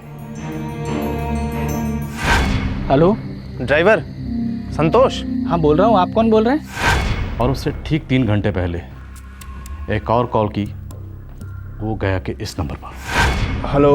हाँ मिश्रा जी, मैं सत्यप्रकाश बोल रहा हूँ। हाँ सत्यप्रकाश सर, आप पहुंच गए क्या? आखिरी कॉल जो उसने रिसीव की वो दिल्ली का नंबर है। हाँ सीमा, सुनो, बबली की शादी पक्की हो गई है। हाँ सत्या, लेकिन तुम कोडरमा की पोस्टिंग के बारे में दोबारा नहीं सोचोगे? विनोद, इन तीनों नंबर्स को ट्रैक करो, मुझे इन तीनों से बात करनी है। सब, thank you.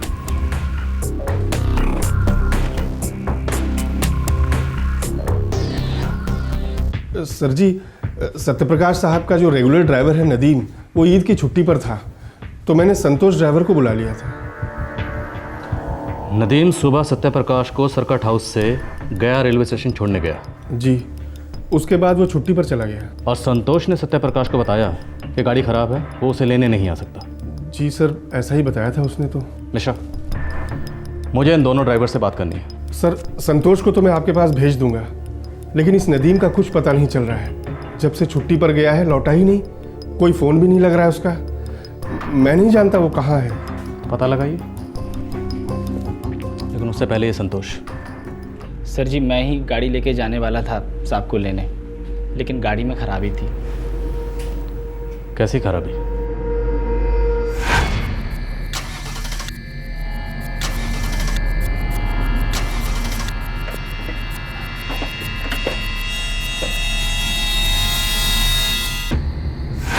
Sir ji, fuse wire टूटे हुए थे। टूटे हुए थे या काटे गए थे? वो टूटे काटे थे साहब, पर किसने किया, क्यों किया, मुझे नहीं मालूम साहब।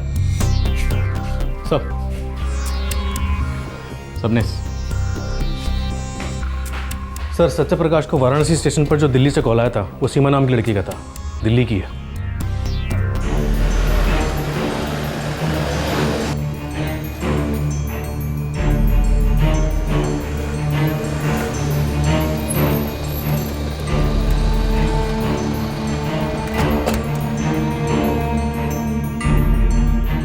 सर ये गाड़ी वाला मामला पक्का सबोटाज लगता है। सुबह जब नदीम सत्यप्रकाश को ले गया था तब गाड़ी ठीक थी। अचानक रात को फ्यूज वायर कटे हुए थे। ये क्या बात हुई? ये सीमा कौन है? सर वो भैया की फ्रेंड है, दिल्ली से। क्या ये सीमा जानती थी कि सत्यप्रकाश वाराणसी से गया पहुंचने वाला रात के 3 बजे? क्या वो ये भी जानती थी कि 4 दिन बाद वो कोडरमा जाने वाला? सर हो सकता है भैया ने उनको बताया होगा, वो उनकी अच्छी फ्रेंड है। विनोद सर, गया रेलवे स्टेशन जाओ और वहाँ के पब्लिक ट्रांसपोर्ट सिस्टम की डिटेल रिपोर्ट बनाओ। जब संतोष ने सत्यप्रकाश को बताया होगा कि गाड़ी ख़राब है, वो उसे लेने नहीं आ सकता, तो जाहिर सी बात है कि सत्यप्रकाश ने गया रेलवे स्टेशन से कोई पब्लिक बस, टैक्सी या रिक्शा लेने की सोची होगी या कोशिश की होगी। राइट सर, ठीक है, हम आपसे बाद में मिलें।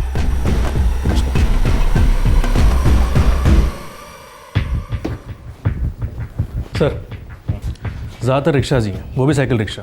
सबसे पूछताछ की, लेकिन सबका कहना यही है कि उनको भी सुबह पता चला जब उन्होंने बॉडी देखी।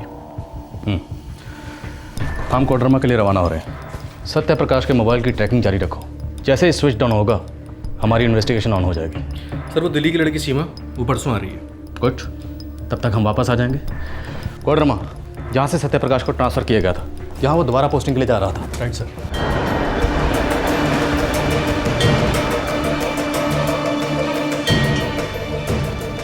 ये पहले के डायरेक्टर त्रिवेदी और ब्रिगेडियर मजूमदार के फ़ोन रिकॉर्ड से कुछ मिला? नहीं सर, सारे नंबर्स चेक किए लेकिन कहीं कोई सस्पिशियस एक्टिविटी नहीं मिली सर।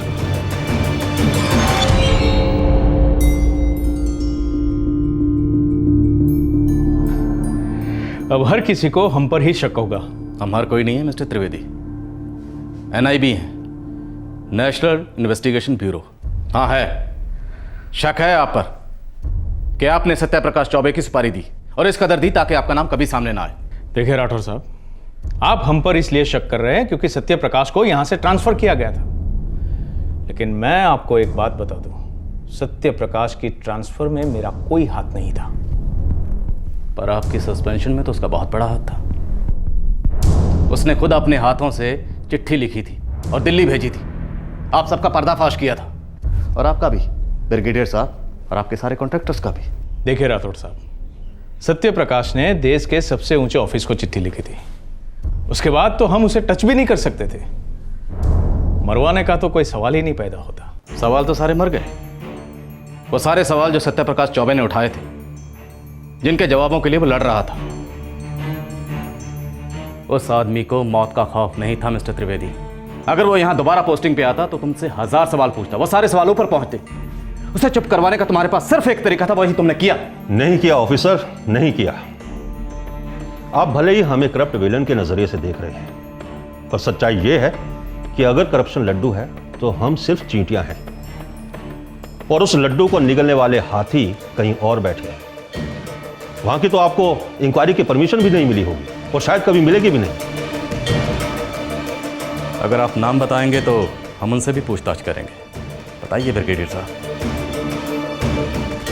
वो कौन से बड़े हाथी हैं जो ये लड्डू निगल रहे हैं? Come on sir, tell me the names. मुझे पता होता तो मैं खुद वहीं होता। अगर आपको पता चले तो सावधान रहिएगा। आप जहां से आए हैं वो जगह बहुत पावरफुल है, ये आप भी जानते हैं।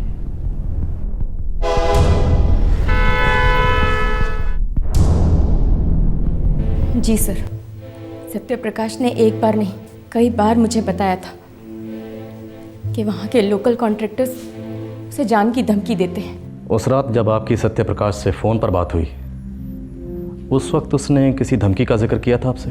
नहीं सर, उस रात सत्यप्रकाश ने किसी खास वाक़ियत का कोई जिक्र नहीं किया था, लेकिन फिर भी मैं सत्यप्रकाश को लेकर बहुत चिंता में थी। क्यों थी आपको चिंता? क्योंकि इस बार सत्यप्रकाश कोडरमा में प्रोजेक्ट डायरेक्टर की हैसियत से जा रहा था, और वहाँ के पहले वाले प्रोजेक्ट डायरेक्टर मिस्टर त्रिवेदी और वो एक्सटर्नल सुपरवाइज़र मिस्टर मजूमदार, वो दोनों ही सत्यप्रकाश से खुश नहीं थे। आप उस लेटर के बारे में तो जानते ही होंगे जो सत्यप्रकाश ने दिल्ली लिखा था। उसी लेटर को लेकर वो दोनों सत्यप्रकाश से बहुत नाराज थे। थैंक यू सीमा जी, अगर ज़रूरत पड़ी तो फिर आपसे बात होगी। साहब आज सच्ची कह रहे हैं साहब, क्या हुआ साहब? साहब मोबाइल मिल गया। सर हम मानते हैं हम मोबाइल चुराए हैं सर, लेकिन ये खून से हमारा कोई लेना देना नहीं है सर। सर हम कसम खाते हैं अपने बीवी बच्चों की सर। काहे मरवा रहा है मासूमों को? एक झूठी कसमें मत खा। हमारा काम है तुझे बड़ा साहब तक लेके जाना। उनका डंडा जब पड़ता है तो गूंगा लोग भी गाता है। चल। अरे साहब हम कह रहे हैं साहब, हम साहब मोबाइल चुराए हैं जरूर, लेकिन साहब हम सच्ची कह रहे हैं, हमको नहीं मालूम कुछ इसके बारे में। साहब आप समझिए साहब। साहब मैंने मोबाइल जरूर चुराया था साहब, वो अपनी बीवी से कलकत्ता में बात करनी थी साहब। फोन करने के लिए मोबाइल ऑन किया, बस साहब लोग टूट पड़े मुझ पर। सिर्फ एक बार सीधे तरीके से पूछ रहा हूं, तू मर्डर में शामिल था? साहब बच्चों की कसम नहीं। फिर किसने मारा उसे?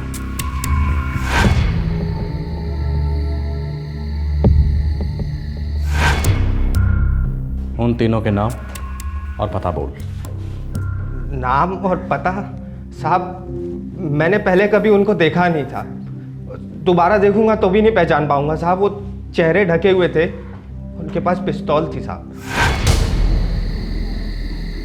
साहब धाए धाए धाए कई बार गोलियां चली साहब, और एकदम एक के बाद एक। वो साहब धड़ाम से मेरे रिक्शे से नीचे सड़क पे गिर पड़े, और फिर साहब वो तीनों आए जल्दी जल्दी से। उन्होंने साहब का घड़ी, बटुआ, अटैची निकाला और भाग गए वहां से। और मोबाइल? हाँ, और मोबाइल छोड़ गए तुम्हारे लिए? पता नहीं साहब, भूल गए होंगे साहब। मैं सच कह रहा हूँ, मैंने कुछ नहीं किया इसमें साहब। मैंने आज तक कभी चोरी भी नहीं करी। वो मोबाइल का लालच आ गया था साहब, वही वो कर रहा साहब। मुझे माफ कर दो साहब, मैं कभी रोना बंद, माफ कर दी। रोना बंद। जब तक मैं ना कहूँ गया वापस नहीं जाओगे, यहीं रहोगे दिल्ली में, समझे? जी साहब।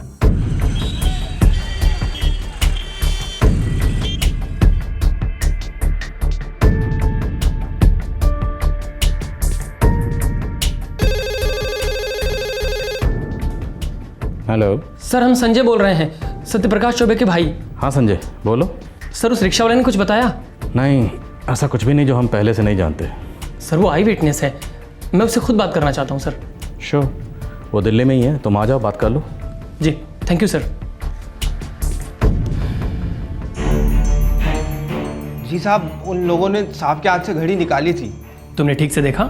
जी बिल्कुल ठीक से देखा था साहब। झूठ बोल रहा है सर ये। सत्यप्रकाश भी ने जिंदगी में कभी रिस्ट वॉच नहीं पहनी। मैंने तुमसे कहा था सिर्फ एक बार सीधे तरीके से पूछूंगा तुमसे। साहब मैं सच बोल रहा हूँ साहब, उन लोगों ने घड़ी निकाली थी उन लोगों ने घड़ी साहब, मैं सच बोल रहा हूँ। संजय, हमने इस रिक्शा वाले की बैकग्राउंड चेक की है। He is a drug addict. उसकी स्टेटमेंट पर भरोसा नहीं किया जा सकता, हर 2 मिनट बाद झूठ बोलता है। वो खुद बहुत सारे चोरी के केसेस में इन्वॉल्व रहा है। मगर सर वही एक आई विटनेस है, और वो भी ऐसे झूठ बोल रहा है जिसका कोई कारण नहीं है सर। और ये घड़ी वाली बात पता नहीं क्यों कर रहा है। इसको पट्टी पढ़ाया गया है सर।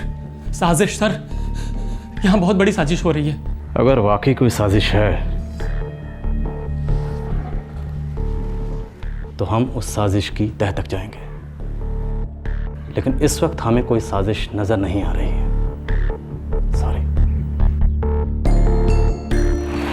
2 दिन बाद मनोज दिल्ली से गायब हो गया। गया स्टेशन का ये साइकिल रिक्शा चलाने वाला सत्यप्रकाश चौबे की हत्या का एकमात्र चश्मदीद गवाह था। सत्यप्रकाश का रेगुलर ड्राइवर नदीम भी सत्यप्रकाश के कत्ल के बाद गायब हो गया था।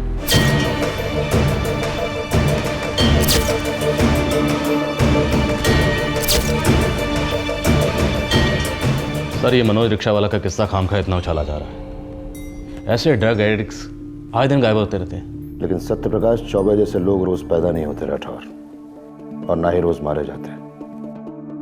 ये सत्यप्रकाश चौबे गरम लू की तरह सारे देश को चपेटे में ले रहा है। इस झमेले को यहां से दूर रखना है। Yes sir. राठौर, संभल के चलो, चुपचाप चलो, यहां से बाहर चलो। आज के बाद तुम्हारी सारी इन्वेस्टिगेशंस गया में होनी चाहिए। समझा सर। Thank you.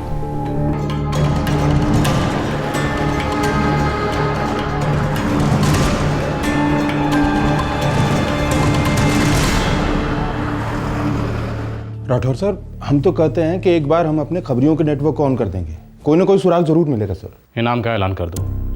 मुझे सुराग चाहिए, जल्दी चाहिए और अब भी चाहिए। जी सर। ये इनाम का आइडिया अच्छा है सर। स्वरूप, आई वांट रिजल्ट। साहब हमें ज़्यादा कुछ मालूम नहीं है साहब। जो कुछ भी मालूम है ना वो बोल देना। साहब क्या बोलेंगे साहब, जाने दो ना साहब। जाने दो ना। चलो गाड़ी में।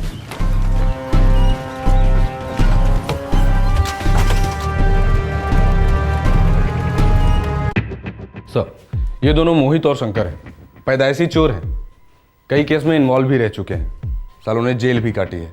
सर, इनके पास उन तीनों की खबर है जिन्होंने सत्यप्रकाश चौबे को ठोक दिया। मुहूर्त निकालो।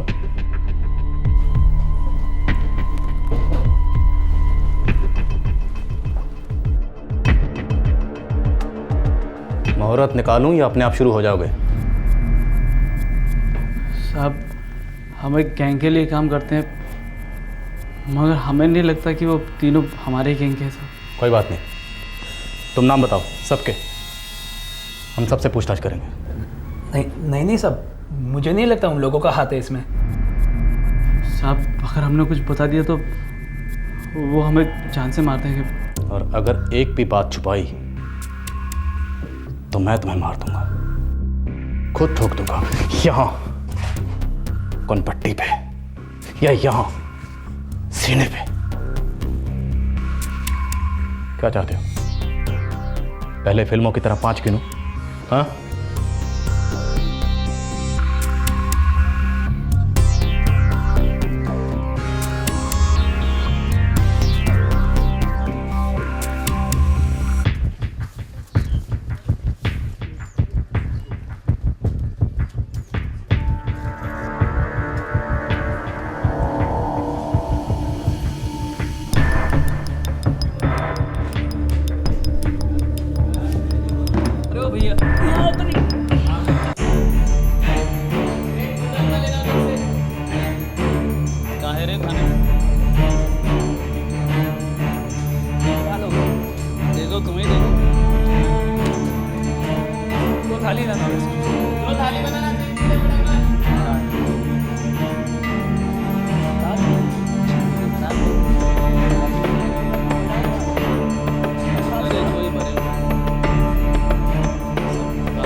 एनआईबी की इंटेरोगेशन के बाद 2 लीड्स शंकर और मोहित बहुत ही संदेहजनक हालात में मर गए जब उन्होंने एक रेस्टोरेंट में खाना खाया।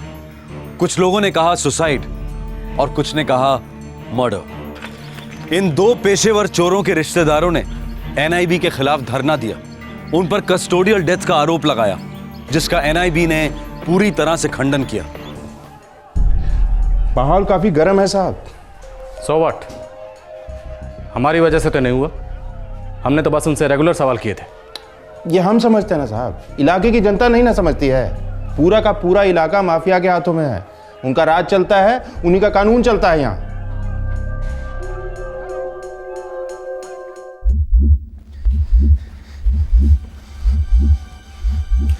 सर अब आप लोग यही कह रहे हैं कि मेरे भाई की हत्या लोकल गैंग के चोरों ने की है?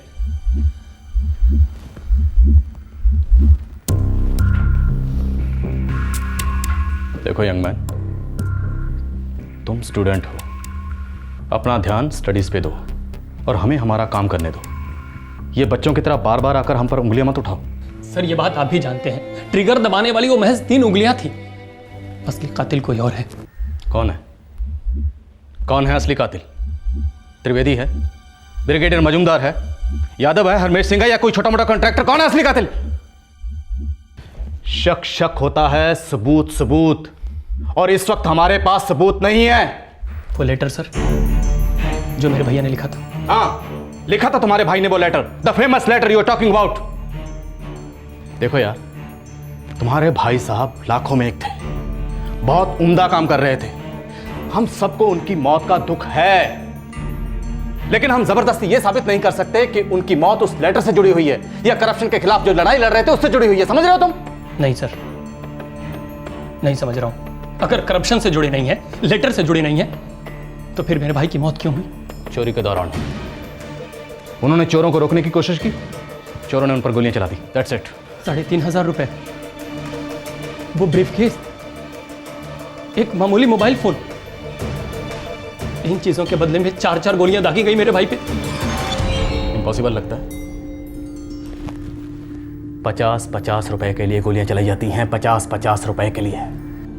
क्या करें, जमाना खराब है। इस जमाने के नुमाइंदों में ही खोट है सर। अगर 50 रुपयों के लिए गोली चल सकती है तो करोड़ों रुपयों के लिए भी चल सकती है। मेरे भैया प्रोजेक्ट डायरेक्टर के पोस्ट पे जा रहे थे कोडरमा, सर वे पब्लिक के करोड़ों रुपयों को लुटने से रोकते। ये बातें आपके लिए कोई मायने नहीं रखती हैं सर? बिल्कुल भी नहीं सर, जरा भी नहीं।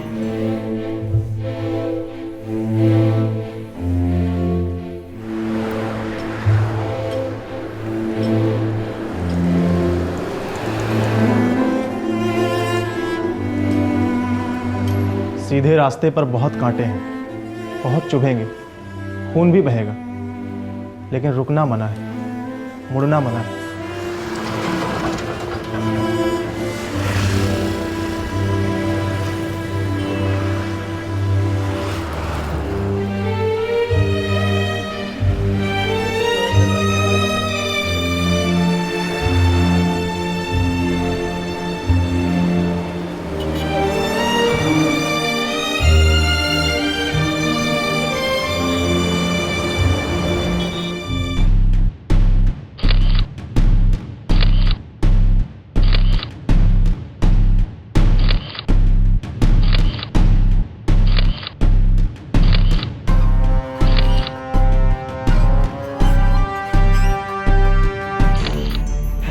यस, इन तीनों ने सत्यप्रकाश चौबे की हत्या की जिम्मेदारी ली है, अपना जुर्म कबूल किया है।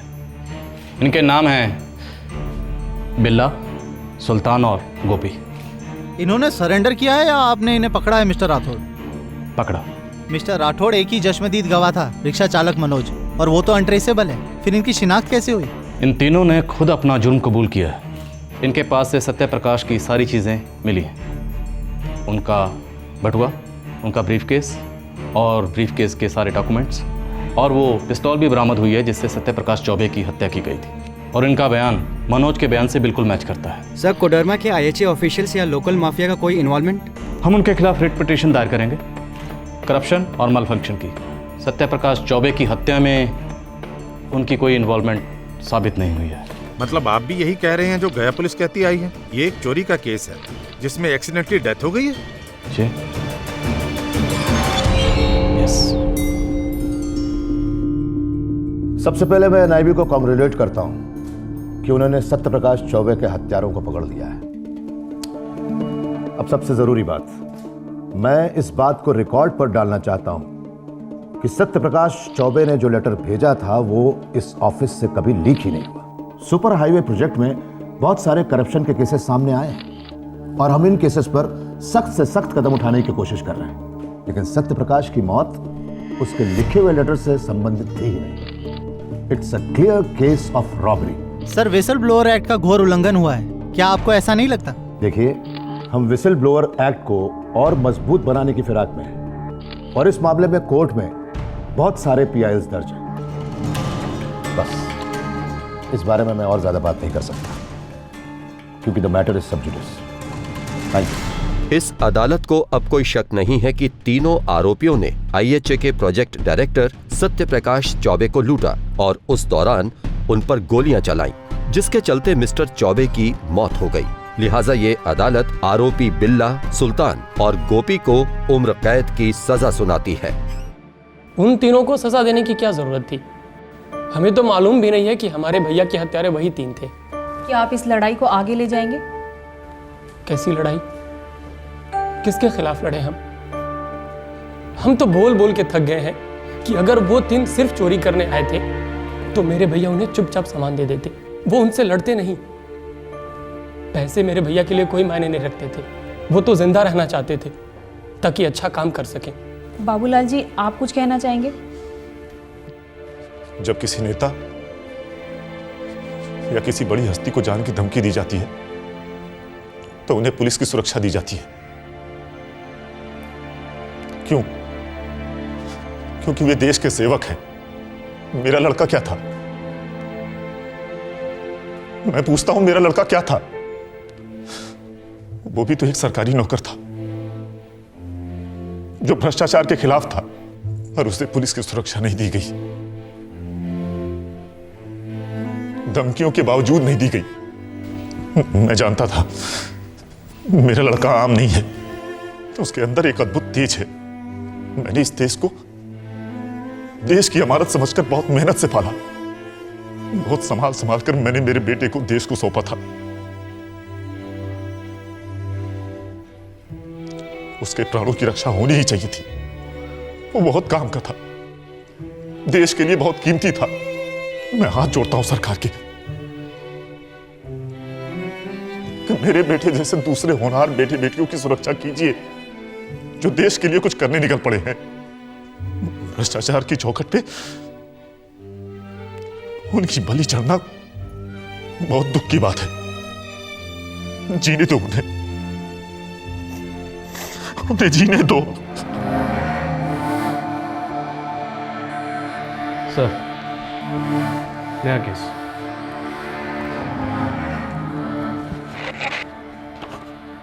एक और आदमी ने भ्रष्टाचार के खिलाफ आवाज उठाई, काट दिया गया। सर, क्या आपको कभी लगता है कि हमें सत्यप्रकाश चौबे की सोच की इन्वेस्टिगेशन करनी चाहिए थी? वो किन चीज़ों के लिए लड़ रहा था? नहीं मिला। सत्यप्रकाश चौबे की सोच से हमारा कोई लेना देना नहीं है। हाँ, इंडिविजुअली मैं या तुम उसे एडमायर कर सकते हैं, उसे सलाम भी ठुक सकते हैं, पर हमारी ड्यूटी क्या थी?